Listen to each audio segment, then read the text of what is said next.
We'll also note that we'll be turning down the music anywhere it appears that there's dramatic music included with the game.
Previously during the investigation.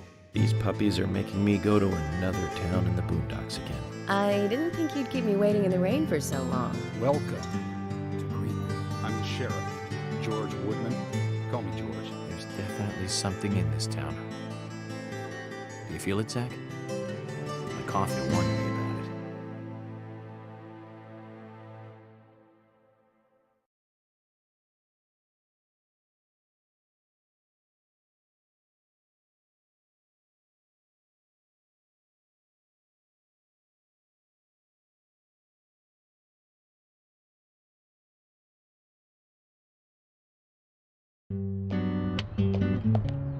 The Greenvale General Hospital is down the road by the lake. It's too far to walk.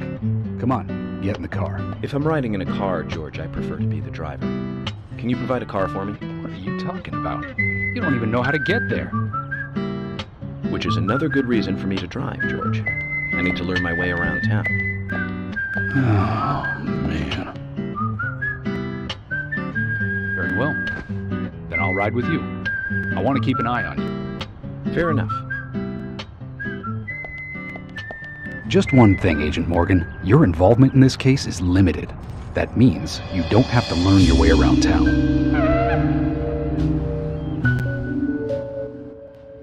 George, we'd better get moving. The hospital closes at 2100.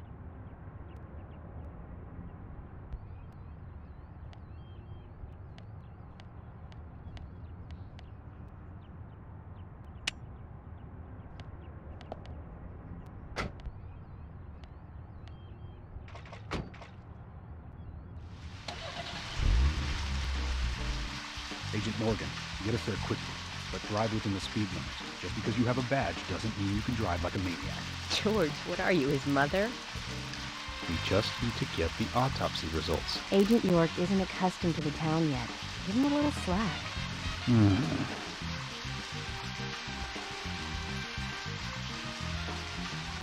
Well then, Agent York, let's get going. Sure, sounds good.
big hospital.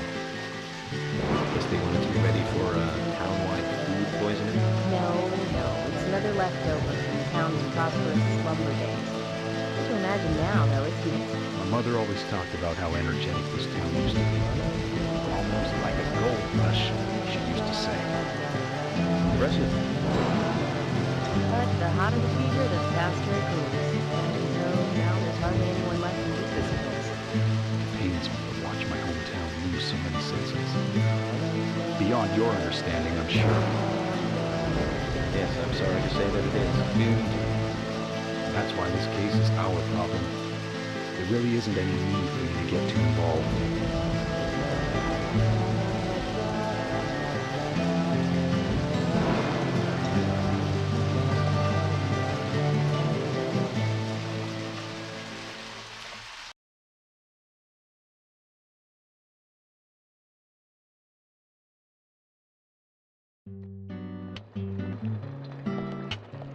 Hello, Sheriff.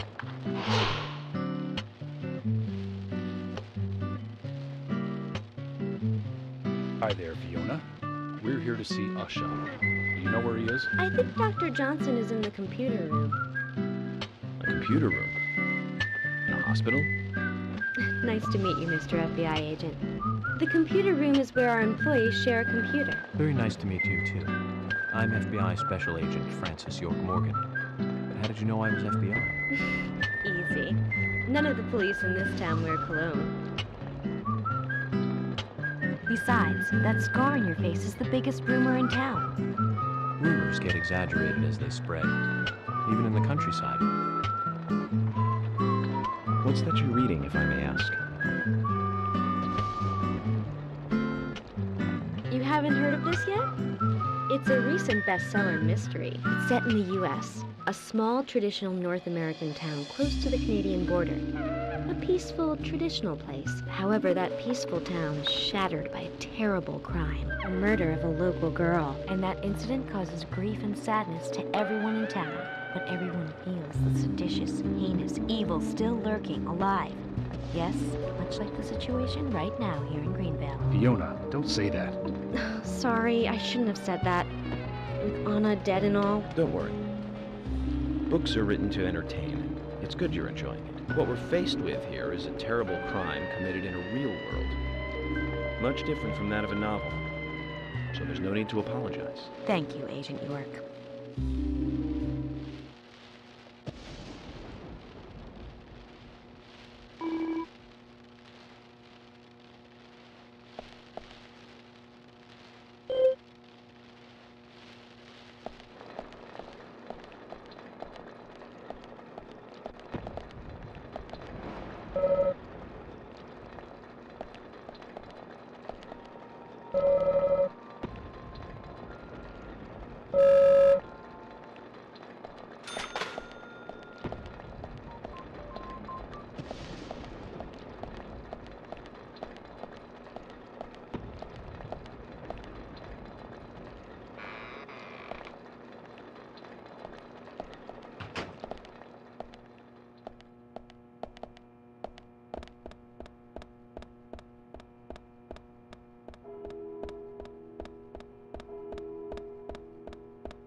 We couldn't find him. Fiona needs to check her information. No, I don't think so. Does the doctor like playing games by any chance? What do you mean? There's a message on the computer. and a card key already set in place. The king passes the rook and meets the bishop. The knight takes a pawn along for the queen. What does that all mean? It's a simple puzzle. Zach, let's take him up on his challenge. You can do this, right?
The doctor awaits below with the deceased.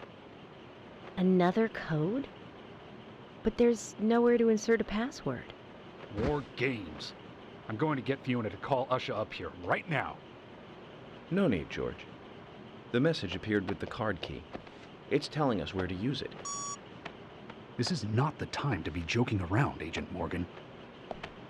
Dr. Usha is below with the deceased. With Anna. Below being underground, I take it. Simple. Simple. Then it's time to meet the mischievous architect of this little game. Nah.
Usha, sorry to keep you waiting. Ah, you made it. Let's get started, shall we?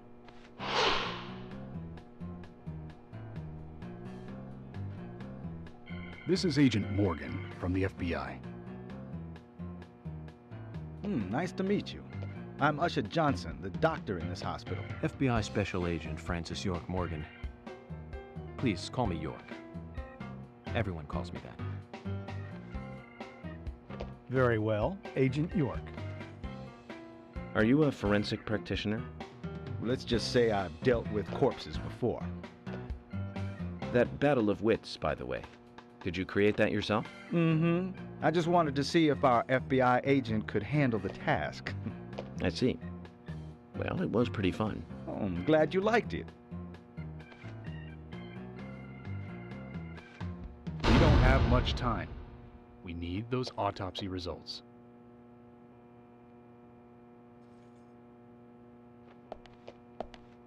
Next time, try challenging us without obstructing an investigation. You've angered the monarch.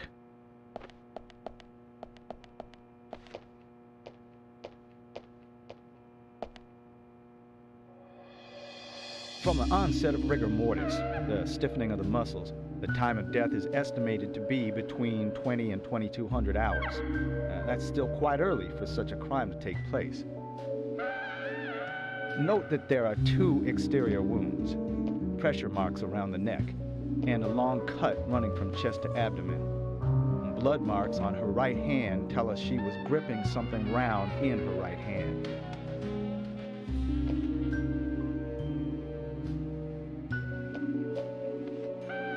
Her skull is also fractured, but that is unrelated to the cause of death.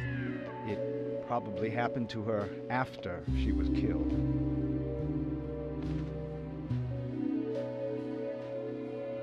Now, I first thought death by suffocation, due to the marks on her neck. But after further investigation, I now have a different conclusion.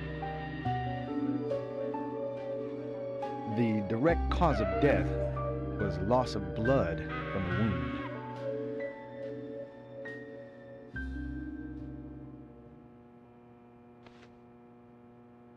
Which means... She was cut up while she was still alive. Yes, a sharp knife was used. It was inserted beneath the sternum and then quickly sliced downwards. The excessive loss of blood from her internal organs is what actually killed her. Her nails are clean, and with no skin cells from the attacker. She also doesn't appear to have been bound nor badly beaten. She was apparently killed without resistance. The most tragic thing, however, was that she was unable to speak her story to anyone who could hear her cries.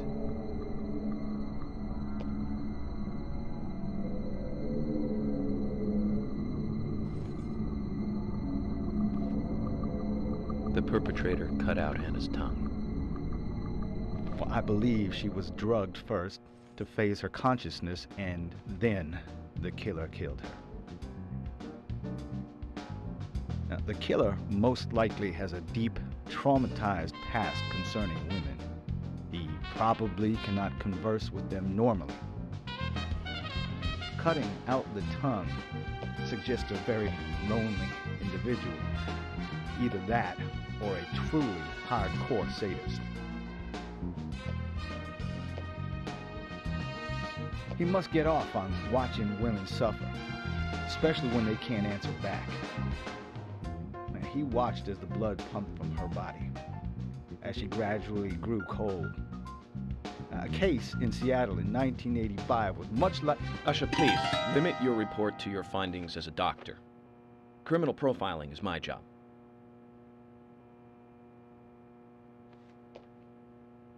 You're wrong, also.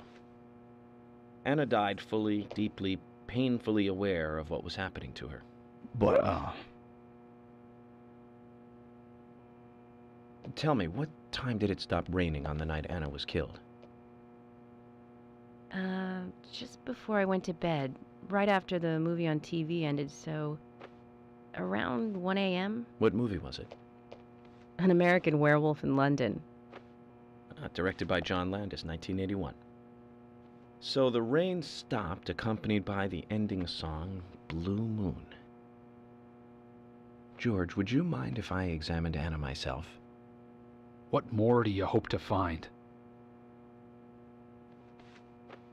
I'm sure I mentioned that I have a personal interest in cases like these.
From her lack of resistance, I'd say that Anna's injuries happened very quickly.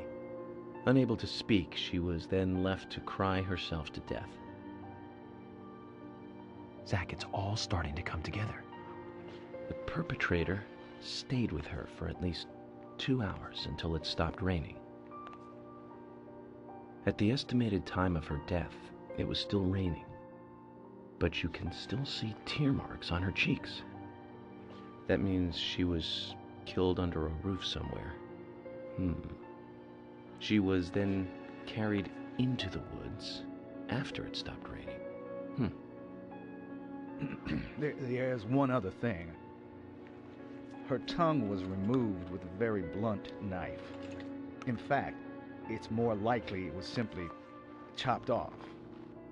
Asha, are you a passionate man? Well, not particularly, but I am man enough should the moment call for it. George, how about you? I'm very passionate. Yes.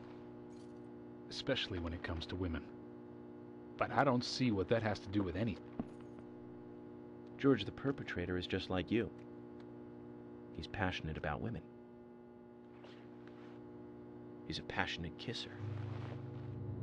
This was a kiss of death. The perpetrator bit off Anna's tongue. We'll never get a dental print from a wound like this. But this is still a big lead.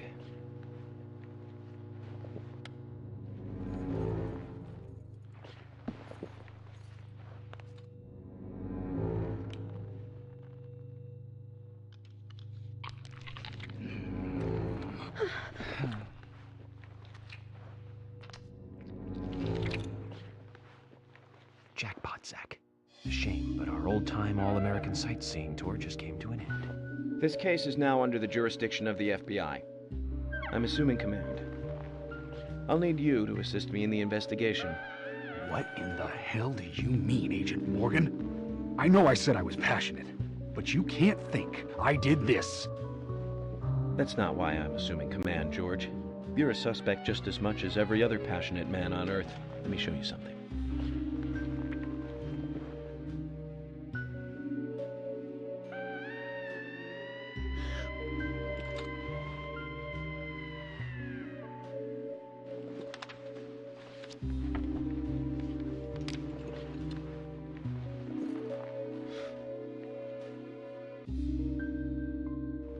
There you go.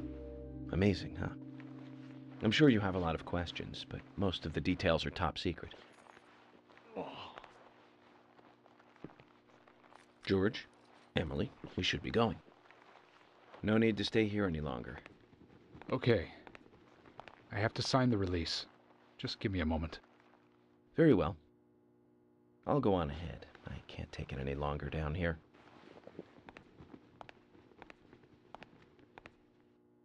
Bishop takes queen. His rook takes your queen. Then your knight takes rook. And checkmate. Huh?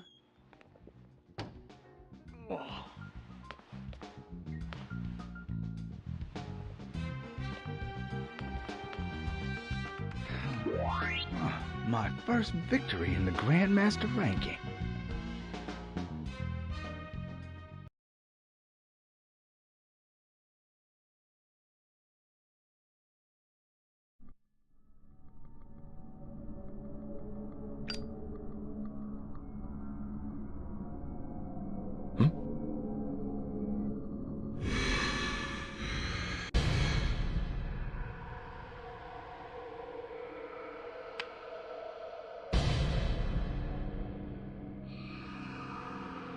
Zach, they're here.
Great.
shot.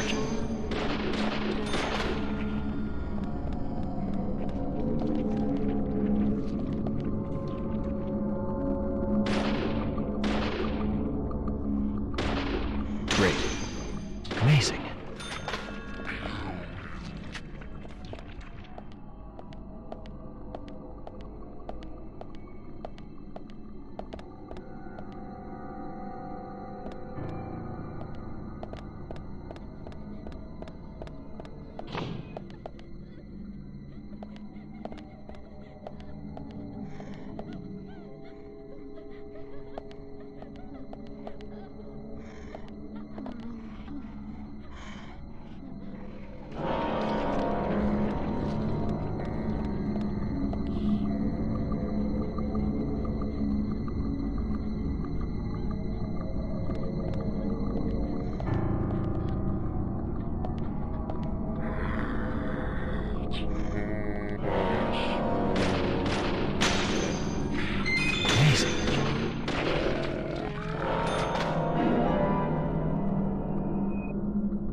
Amazing.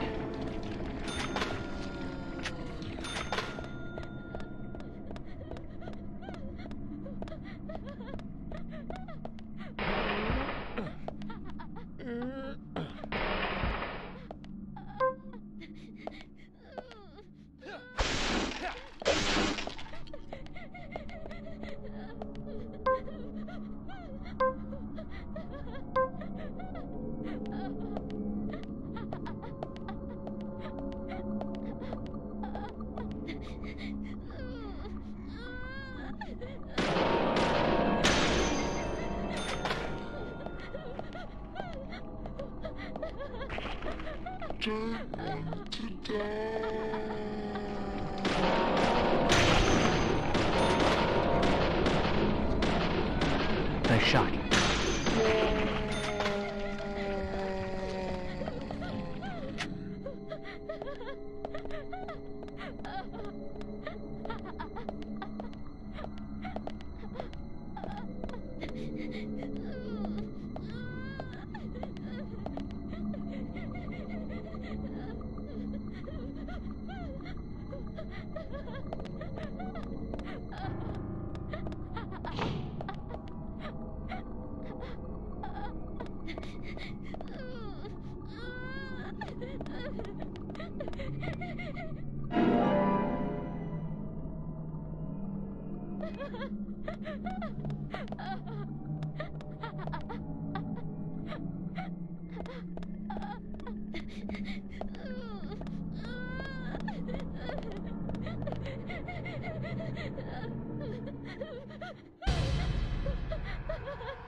Yes, nice shot.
Nice shot.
Here! Over here!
devil's...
Great.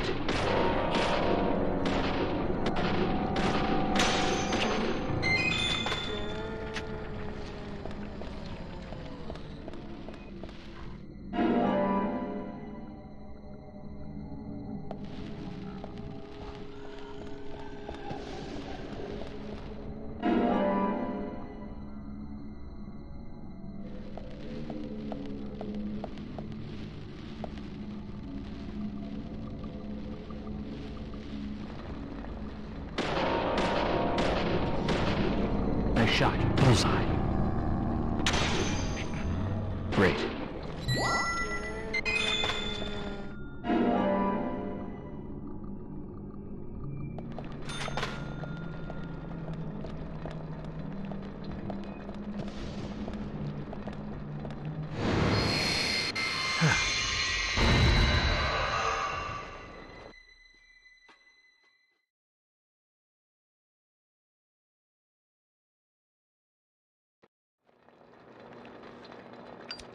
Agent Morgan, if you're so desperate, then why not smoke two at once?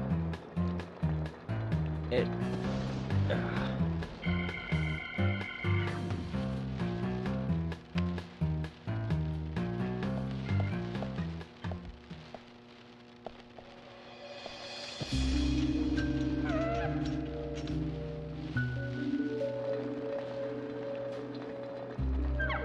Who's that old man?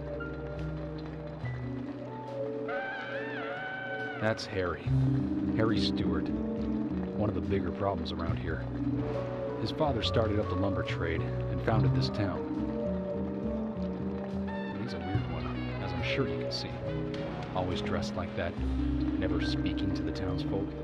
And just FYI, he owns almost the entire town. Not that that makes any difference.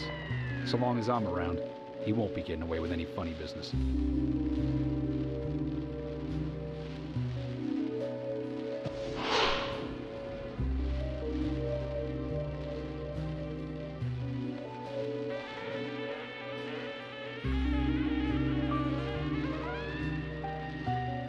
Mr. Francis York Morgan, haste won't lead you to what you seek.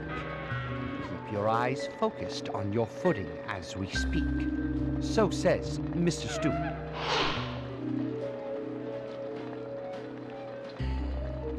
Nice to meet you, too. How did you know my name?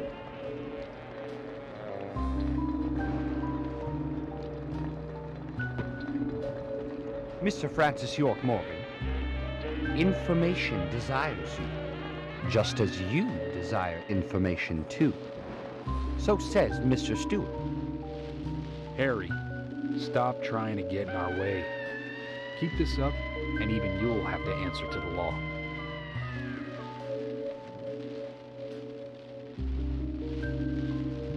Mr. Francis York Morgan, with each rain our town goes mad.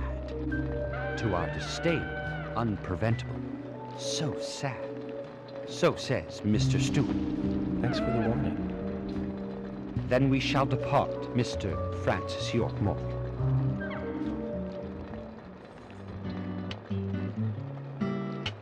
That's how he always is. Always spouting that nonsense. Don't give it any thought. It's all gibberish. Emily here. Uh-huh. Oh. Okay, thank you, Thomas. Agent York, we've contacted the first witnesses to the crime scene. You can interview them where they found the dead body. Excellent. I was just about to ask if you could take me there.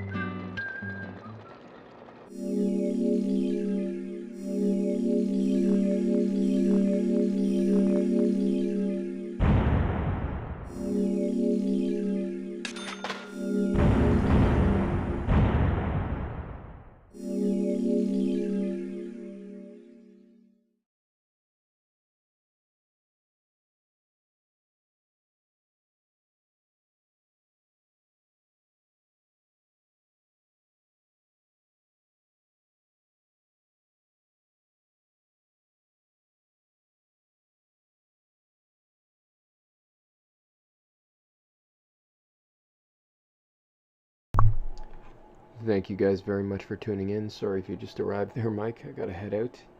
It's been a great time, and we'll be back tomorrow for Session 3 of Deadly Premonition Origins.